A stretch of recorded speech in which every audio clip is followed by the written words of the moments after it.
Hello, I'm Tobias Dunin, and this is Asian Movie Pulse Interviews. Today I have the pleasure of talking with Nam Koong Sun, the director and writer of Time to Be Strong, which was screened at the Jeonju International Film Festival and New York Asian Film Festival, among others. So my first question to you is, what do you think of K-pop as a genre, as a music genre? Mm, it's extremely fun Mhm. and um, 굉장히 완벽하다. 완벽하고 강하고 빡빡한 장르인 것 같아요. 근데 너무너무 중독적이고. 그래서 As a genre, it feels like a genre that is so geared toward achieving perfection, and it's super strong and punchy and also super addictive, I think, as a genre. When was the first time you heard about K-pop? When you listened to K-pop, and why Oh, do you think? Because it's a subculture from the 90s, right? And it got very popular like 10 years ago or so. And why do you think that was the time it got popular? mm. Well, since I grew up in Korea, there's no escaping K-pop. It's all around me. But I wasn't really a heavy K-pop listener before before doing this film. Um, but I think the past 5 or 10 years, the music itself got exponentially good. Mhm. Um, so now I can't escape it as a listener as well. And before I made this film, I don't know, I had something felt uncanny because of the perfection of the performances. Mhm. I could listen to the songs, but I could almost not see the performances because something made me, I don't know, something that didn't click with me. But after I did these interviews, I saw the dark side of the industry as well, but then I have more appreciation to the artists who perform. So, in a way, I'm enjoying K-pop a lot more after this film, which is weird. I see. I see. And because like K-pop is known, just like you said, for its perfectionism, like catchy melodies, very tightly synchronized choreography, and the extravaganza and all of that. And your film is nothing like that. And I wanted to ask, why did you decide to approach it in this topic in a subtle, quiet way? 음, 이 영화가 인권위원회에서 이제 주문한 영화이기 때문에 그 좀 그 인권적 측면에서, 그러니까 노동 조건적 측면에서 이들을 보고 싶었고, 우리가 보는 그 퍼포먼스의 모습이 아니라 그냥 자연인으로서 어차피 다 같은 직업인이고 같은 사람이거든요. 그래서 그냥 사람으로서 직업인으로서 이들의 삶을 들여다보면은 우리가 조금 더 많은 측면을 볼 수 있을 것 같아서 그렇게 접근을 했습니다. So because this film was commissioned by the Korean Human Rights Council, I wanted to make this film from the perspective more from human rights, more specifically labor rights. And I wanted to explore the perspective of not seeing these K-pop idols as performers solely, but essentially as laborers, which they are, and as from a perspective of them being human beings. And I thought that approach would give a more varied approach to who they were as people. Okay. Since we got to the National Human Rights Commission of Korea and the project, I wanted to ask you, um, how was the process of making of the film for such a project? Mhm. How it's different from a typical way of making movies? Oh, okay. Um, well, this project, they've been doing it for 20 years, on and off for 20 years. Um, but it's essentially it's giving a small independent film budget to a director, and they let you do whatever you want. So that they give you a lot of creative freedom, but not much time. Mhm. So that was what was that was different because most independent projects have a um, elaborate 음,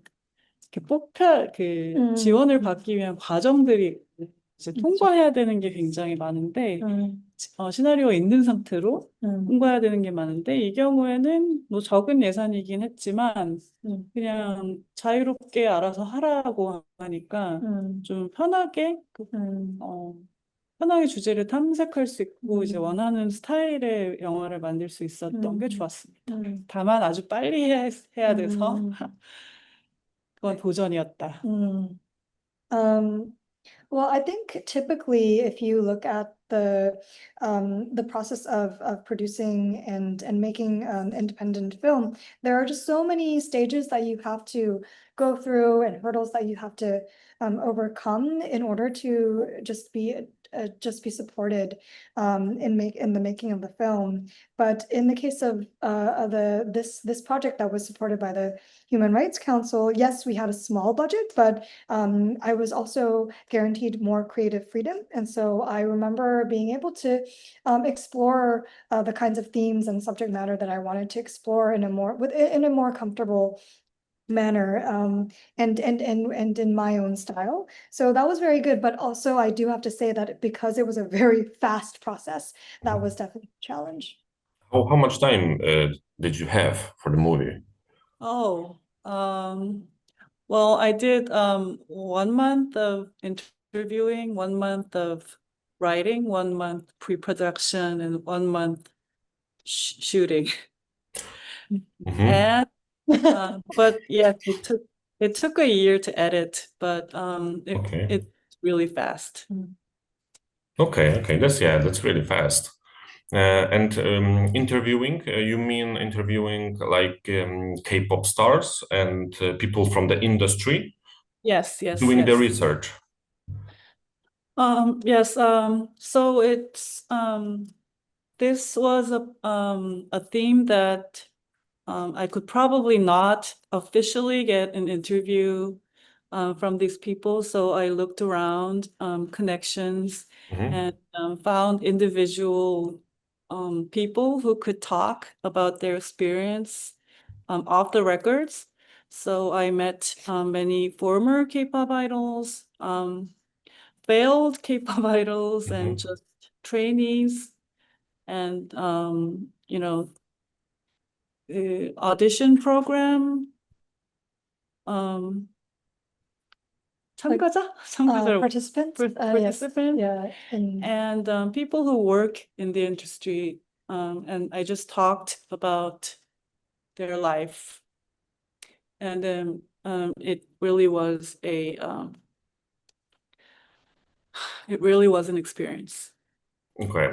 Do you think or do you see maybe in Korea if this industry, the K-pop industry, is worse than other entertainment industries, like movies, for example, Mm-hmm.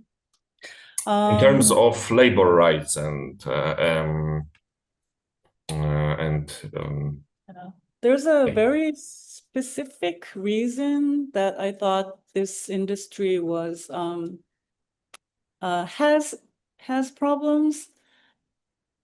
왜냐면은 이게 너무 어린 나이에 시작을 하고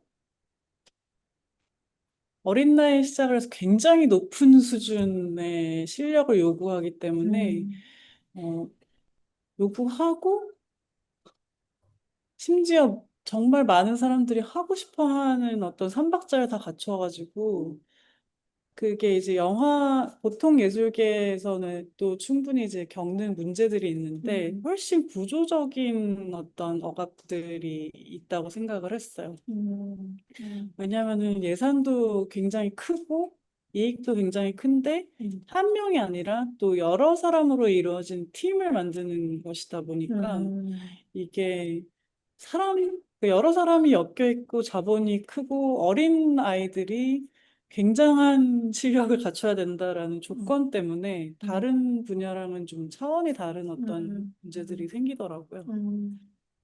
I think this industry, the K-pop industry in particular, it is, I do feel like it needs to be a little differentiated with other industries because a lot of these idols start so young, but are demanded to have a level of skill and proficiency that is almost impossible to achieve. It's very super rigorous and yes, and I'm sure that there are these standards in other industries as well, but I think there is a more systemic oppression that is a lot more prevalent in this industry where yes, it is super, it is a big industry, it is a profitable industry, but there are also many people who are involved in this entire process. It's a team effort because, there are bands and there are also a lot of people who are involved in this training process.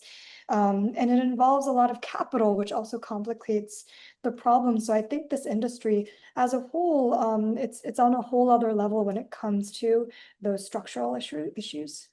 And so the people who come in here are very young. Yeah. Okay, going maybe more back to the movie, the main characters want to make up for the trips they never had as children. And I wanted to ask you, did you go to many school trips and do you remember them? Oh, yes. Yes, we all went to these school trips, which are kind of silly because we just went on a bus and go somewhere and just go around and take pictures and eat snacks, and that was all. But I think that it has a kind of symbolic place in Korean culture, the school trips, because it's just the silly trip that we go through as young adults, as we grow up. A lot of these trainees, they just miss that because they're already working. So they actually don't get to study at school as much as regular students. And yeah, but our trips were really silly. Do you have a favorite memory from this kind of trips? Well, what we do is we tap other rooms to get meetings, to meet boys. Or so I just, see. dial a random number and would you come over? And That sounds really fun. yeah. Mm, okay. Since the movie is also about, for me, it's also about like for a lost childhood in a way, which is like K-pop idols don't have their childhood, right? I wanted to ask you because in contemporary Poland, which I'm from, there is a tendency in today's parents that sign up kids for numerous like after school classes like piano lessons, sports, and all of that. So kids don't really have like a free childhood, sort in sort of that way. And I wanted to ask you if it's the same in Korea to organize a time for children, like every day, all day. It's it's actually Korea is probably the pinnacle making kids do too much, I think. Mm. So that was also the reason that I picked this theme because it kind of, I think it reflects how most Korean kids are growing up in a more extreme way. So yes, it's just natural for school kids, middle schoolers, high schoolers to just come back from school and go to these extracurricular 학원. We call them 학원s. Yeah. Yeah, they come back, they all end at 10 Mm. Pretty and late. pretty late. And well, that's what the K-pop trainees do as well, though. They train till 10 because 10 Mhm. is the time when you have to go home. So yeah, pretty prevalent in Korea. Okay, I see. What was it like to work with the cast, with the actors? How was the casting process, and Oh, how much freedom they had while mm, performing? ah, yes. So at first I tried to cast real idol, real kids from the industry because that would make just seeing them have so much talent and not being able to do anything with it would be I think it would make a really strong picture. But while interviewing these kids, I thought I should keep them safe from the acting and the press. So I just Mm. switched and looked for actors. And Choi Sung-eun, who played Sumin, she's done a movie with me before, and she wanted the part. So I gave her the part because she has this really obsessive kind of personality as well. And the other two they were just, perfect for the characters, so we cast them. And our film we had a low budget, so we intentionally made our team really small, a very small and skilled team, so we could give the actors a lot more freedom than in bigger projects. Because basically, our camera was a one-man operated camera, and we didn't have many lights. So we just asked them to, be as the characters in some scenes, and we would just frame on spot. And there are a couple of scenes that we intentionally made it that way. The night scene where Sumin just runs around and stuff. The half part of that scene wasn't planned. So the actor just did everything on the spot, and the cameraman, he framed on the spot, and it came out as a 10-minute take or something. And so that was a very fun way to make a film. Okay, so they were allowed to improvise quite a lot. Quite a lot. Okay, I see. Um, I have one more question for you. Time to Be Strong is your second feature, or yes? Yeah, okay, I checked that correctly. After 10 months from 2020, that touches on the problems of young adults. And I wanted to ask, is there a particular reason why your films focus on this social group? Oh, I don't know. I'm just generally interested in that time of life, I think. And I've got asked this quite a few times, so I thought about it. 근데 그 시기를 제가 좋아하는 것 같아요. 그 시기의 인물들이 아직 꿈이 있는데, 그걸 놓지는 않았고, 비겁하진 않았는데, 뭔가 이제 현실이랑 부딪히는 그 순간의 감정들이 되게 제가 가지고 있는 원형적인 어떤 그 사람의 모습인 것 같아가지고 제가 관심을 많이 갖게 되나 봐요.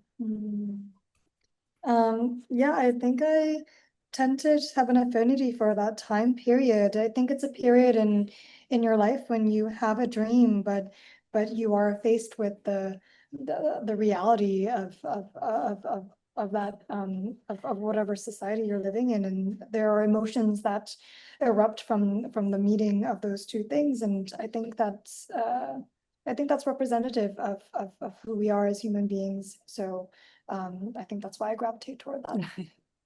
Okay, I see. That would be all from me. Thank you very much for your time, and thank you for the movie, which was a pleasure to watch for me. I really liked it. Yeah, so thank you again.